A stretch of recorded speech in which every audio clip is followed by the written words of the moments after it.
All right, thanks for coming out today.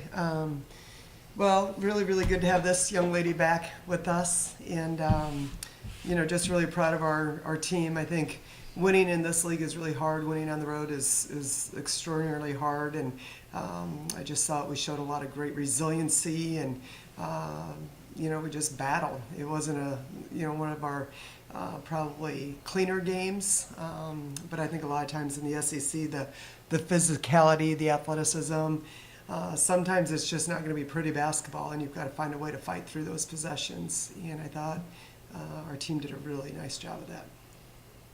Coach, in reviewing some of the film, what did you like about the last 3 minutes or so and the way you guys pulled away? We made shots. Obviously she made a big shot. We had Judd hit a big three in the corner.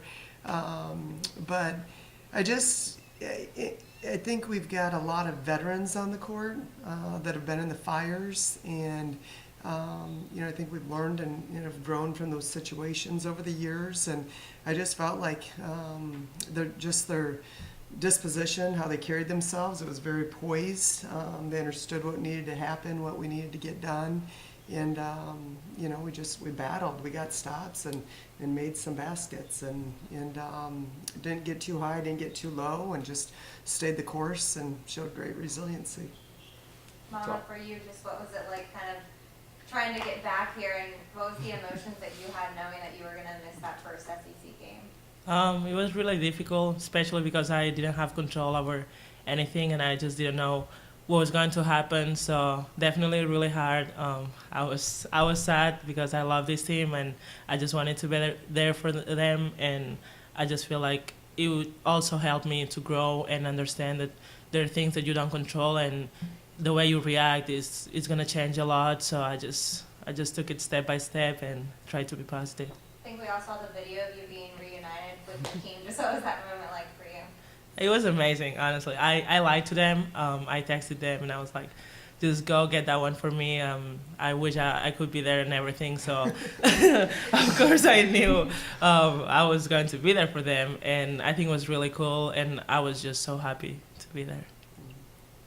Robin, when you look at the way your team is playing defensively and you talk about gutting out a win on the road, does it all kind of start there? And where have you seen your team make the biggest strides defensively this year? Oh, it 100% starts there.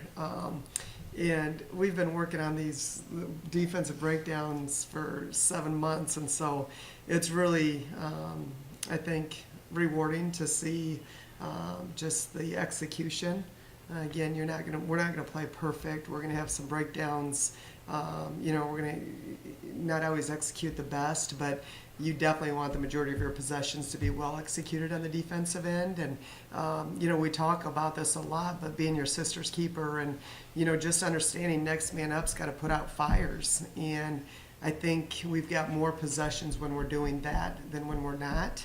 And I think that's really huge in SEC play. And so for me, it's it's just our rotations defensively and really being our sister's keeper that I think has improved tremendously. We still struggle at times with our first step, some of us keeping people in front of us. And again, it's not going to be a perfect game, but we've got to have each other's backs. And I feel like that's the thing that stands out the most to us. Is there anything that, like, whether you saw it in practice or in a game, that was kind of that aha, hey, it's clicked, like they've got it, they're really doing what we're trying to do?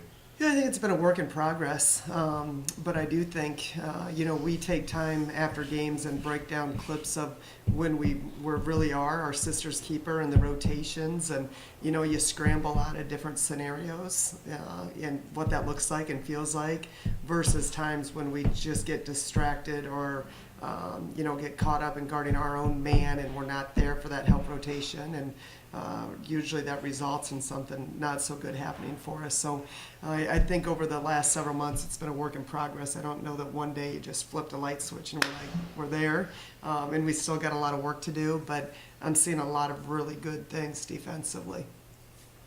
Robin, obviously it wasn't probably in the original game plan not to have Mama for SEC play starting up. Just what have you seen from Caitlin stepping into that starting role?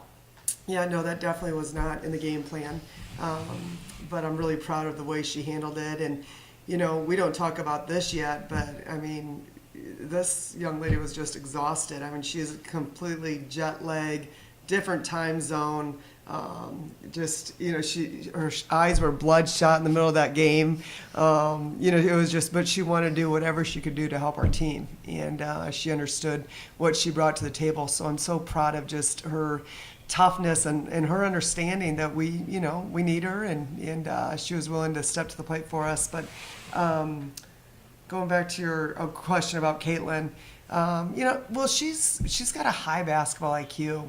I think a lot of things that she doesn't always show up in that box score yet. She's a really good defender. She's long. She gets a lot of deflections. I think, offensively plays with great pace, pretty shifty with the ball. It's not like she's explosive, but shifty and finds a way just, to get to the rim and to create shots for other people. I just think her game experience, her basketball IQ, and her selflessness. I think, again, to her, she doesn't get caught up if I'm starting or if I'm not starting. I mean, she was a McDonald's All-American coming out of high school. She was a top 25 kid in the country. A lot of times people would be all in their feelings. Am I starting? Am I not? Where's my rotation? But again, I'm going to give props to this team because collectively in that locker room, it's just not about that. And I know I'm really blessed as a coach to have that kind of mindset. But they're whatever it takes for the front of the jersey from top to bottom. And I think that is one of the coolest things about this team. Avery, for you, obviously you had the jump from non-conference to conference play. Just what did you see pace-wise? Anything that was different that stood out to you? The players are definitely longer, faster, more physical, but I feel like I have really good teammates and they're always there, like during games, helping me when I need it. I feel like they did a great job of kind of like preparing us freshmen for you guys need to be ready when you get in there because it's going to be physical and stuff. So I'd say those three are the main things. Avery, what's it been like to go maybe from your early days back in the summer or beginning of the season where there might have been a surreal feeling to putting on that jersey to several months later, SEC play, and I would imagine there's been a transition from, oh my God, I'm here, to hitting a shot like that and playing the way you're playing. Yeah, I mean, Mizzou's always been my dream school. I've wanted to come here since I can remember. So definitely when I got here, any little thing would just be the coolest thing. First time walking in Mizzou Arena was oh my gosh. First time being in the locker room was just really cool. But I think, it's one of those things, the more times you get in, those situations, it becomes more normal. And I feel like, it's starting to become routine. I've been through some games and stuff. So it's definitely nice to get a more normal feel with this and not everything be so I don't get as nervous, I guess, as I did in the beginning. Sophie and Lindsay are around a lot. I mean, they're at games that you see them around. You ever lean on them? I don't know what the relationship is like with them. They've been through the same thing. Yeah, it's really nice. Both of them are amazing. I can't say enough good things about them. And it's just always nice because, we've been through a lot of the same things for through high school. And then, of course, they both came to Mizzou also. So they're always just, great mentors to have. They're willing to answer any questions for you. And they're just really good leaders and passing on what knowledge they have down to us. Robin, what's that been like seeing her kind of go through that transition, maybe a little wide-eyed at the beginning to, getting down to business, I guess you might phrase it? Yeah, really proud of her. I think it's... freshman year is hard, and you got to really keep your blinders on, and you can't compare your journey to anybody else's journey because it's just so uniquely different for every individual. And sometimes it's not even about what you're doing, but it's about what other people are doing around you. And so that freshman year is so hard, and I just really respect and admire her steadfastness. And every day she comes to practice and she works really, really hard. One of the best motors I've ever been around. Every day, physically, emotionally, mentally, verbally, always talking. And days when she's frustrated or disappointed or wants more, because human nature is you're a competitor and you want to be out there, right? You want to contribute. But she's never made it about her. I think there was an opportunity in that non-conference when Mama broke her nose that we were hoping to get more extended minutes for Avery to kind of get her feet wet. And then she went down with an ankle sprain, worked really, really hard to get back, and they came back at the same time. And so it was just hard as a coach to figure out when and how to get her minutes, but we knew we needed to. So she just stayed patient. Not satisfied, but patient in regards to team first, and kept working hard. And we kept trying to remind her to stay ready so you don't have to get ready, and trust the process and your time's going to come. And it's just cool when you really take ownership of that as a player. Shows great maturity for that age to be able to do that. And so she brings a lot to the table for us. She's a really good defender. Our big thing in the non-conference was trying to get her to, get a better feel and understanding of the pace, and not to get too deep on dribble penetration, and pick that ball up early, and just some things like that really needed to come through game experience and watching film, and her watching Mama and KG go through it and being open-minded and learning from it. But it's been really cool to see her continue to embrace that, and she's a fierce competitor. Don't let that smile fool you. She wants to win at everything she does, which elevates her and our team, which is really, really good.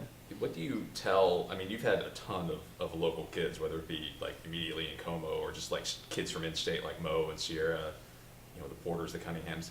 What do you tell them about handling kind of the mental aspect of playing at home, playing for your home state school, family and friends in the building every game, that kind of stuff? Yeah, it's really cool. I think you just know oftentimes at a young age if that's what you want or not, because people think that local kids are the easiest to keep home, but they're not. A lot of local kids want to go away and have that experience of being off to college. And so when you can get the local ones, you feel really blessed, because that's going to just continue to create a support in our community, a local name, familiarity. But I think, like I said, they understand what that's going to be like. They experienced it in high school, and then they understand what that's going to be like at the college level. But that's something early on, I think, that they decide that, that's something I want to embrace and be a part of. Avery, when you talk about the biggest win that you had, and kind of that being kind of a difficult moment for you freshman year, everyone that we've talked to so far, when we talked about your motor, they said that you just stop. Was it difficult to keep that motor during a time when you're kind of sidelined a little bit? I kind of feel like when you're sidelined, it adds even more kind of fuel to the fire, because watching other people play when you just want to be out there so bad makes, coming back, you feel even more, I guess, like energized and ready to go, because, you kind of see what you missed and stuff like that. Yeah, and obviously against Auburn, you had that shot in the lane. I think we've seen that shot thousands of times at Rockbridge, but to be able to do that, kind of feel that confidence now, where's your confidence at now going into SEC play?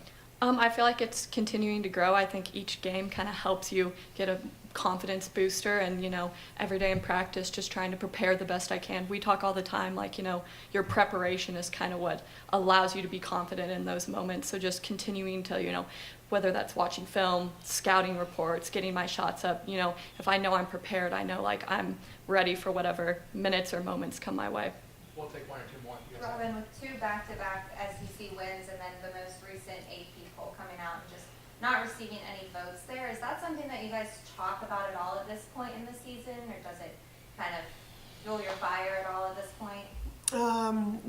We haven't talked about that in the locker room. I don't plan on talking about it right now. For us, it's one game at a time to really be where our feet are. I think so many times it's easy to get caught up in things like that, and I think coaches it absolutely, you can use it as a motivator, and a lot of times we take things what we want to use to really challenge our players and get them motivated. But I think for this team this year, where we're at, we're just really got our blinders on, and we're about being where our feet are today in practice and taking it one game at a time. We know what we want March 13th to look like. We've talked about that a lot, right? But it's your body of work, and every game is one opportunity to make a mark on your resume, and so we're not going to get too high and we're not going to get too low, and we're going to try and stay present and just really focus on the things that we can control. And that's today's film session in about 10 minutes, and then after that it's taking the court and just trying to build from there. When you kind of look back at the week that was for you, and with everything going on, what was that like? What was it like kind of finding out, you couldn't be back, and what was that timeline like for you? It was really bad. It took me a while to call my parents and tell them, because I kind of didn't believe it. also thought that there was a chance that I could make it, but then I knew. So I told them, and they were there for me. And I was with my boyfriend as well, who helped me a lot. And then I think the biggest thing was call Coach P and have that conversation because I'm not a really emotional person. I try to keep my feelings to myself, and I knew just having that conversation was just gonna make me cry, and I didn't want to. But I feel like the moment I called her, I realized how much she loves me and how much I love this team, and I was like, I'm gonna do whatever I can to be there for you guys. And as soon as I got my visa, I was like, I'm taking a flight right now. I don't care how long it is. I don't care what it takes, but I'm gonna be there. And it was tough to be on the game and realize that my body wasn't there 100%. I was like, what is going on? This is a basketball game and my body is just jet lagged. But I wanted to be there, and I did everything I could to help my team, and I was just so happy. Even if I was on the bench, I was like, this is what I want. I mean, I love them. And then when we won, I didn't realize until 2 minutes later because I was still jet lagged. So I was like, oh gosh. But it was amazing just to be there and leave. It took that long for you to realize how much I love you? No. 3 years? Come on, girl. How was the nap after the game, though?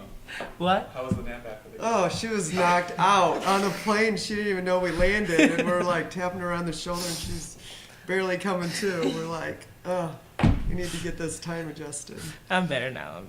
Thanks, guys. Appreciate you Thank guys. you.